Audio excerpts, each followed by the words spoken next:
Well, the weather outside's truly horrible, that just kind of wet, melty slush. So it's time to ride this thing in anger. Regular viewers will know this is the 1987 Saracen Trekker with a judicious smattering of XT upgrades on it. It was built back in the summer to be the heavy-duty commuter bike to end them all, but it hasn't really yet been put through its paces off-road. Today is the day. I say off-road, it's actually going to be urban canal paths and abandoned railways today. Thankfully my bike is actually not the heaviest one here, which means that the pace isn't going to kill me.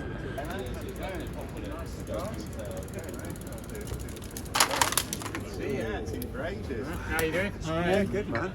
Good. Sorry, that's it.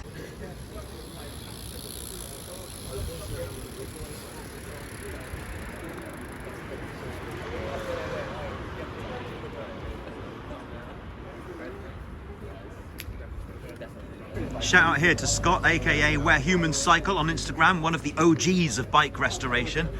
He's brought here his stunt jumper. We don't know what year this frame is, early 90s for sure. It's got the same 1-inch steerer as my 94 S-Works.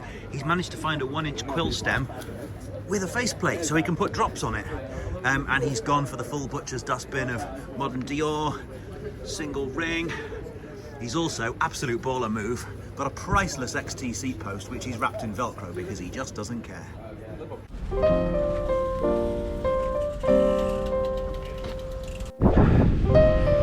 So this ride's been organised by Grass Up the Middle. Make sure you look for them on Instagram and their blog. These are the boys that revere old school touring, randonneurs. Definitely my style of riding nowadays.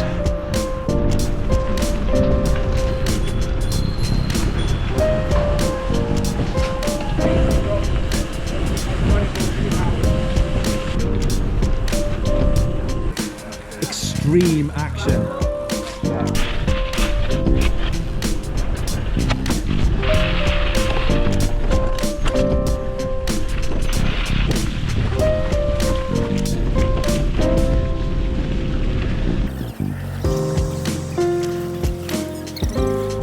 First mechanical of the day, a rider fused to his bike. Are you steady? I don't want you falling over on me. Who was it said Cronenberg man-machine fusion? I'm a little bit embarrassed to be all trussed up like a space robot on a day like this when this rider turns up in the coolest outfit I've ever seen. And this is his bike. Beautiful Mercian that he got resprayed in a kind of Neapolitan colour scheme.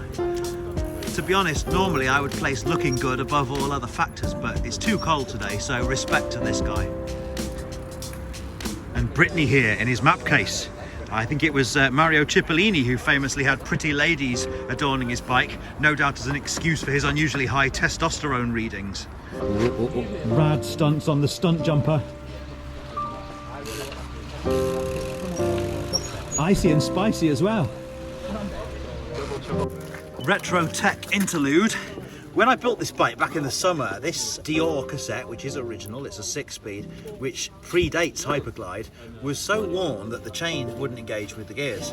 The leading edge of each tooth was so imperceptibly worn, not visible to the naked eye, that the chain, old or new, wouldn't engage, it just slipped off. But the great news that I discovered is that each of these sprockets can be taken apart separately. They're bolted together with 3 little bolts that go through the back of the cassette and put back together in reverse because they're not profiled in such a way that they're asymmetrical, which of course when Hyperglide came along you couldn't do anymore. So all of these sprockets have been reversed and I've now got 30 years of extra life out of this cassette. Magic.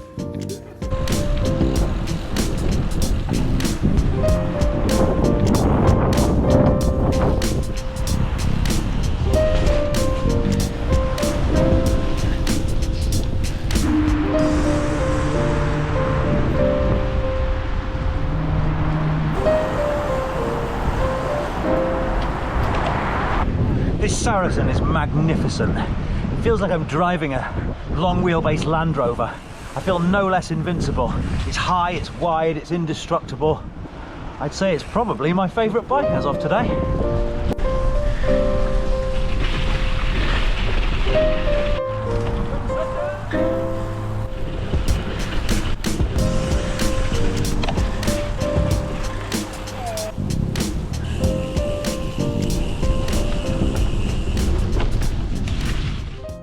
dusting of festive mud.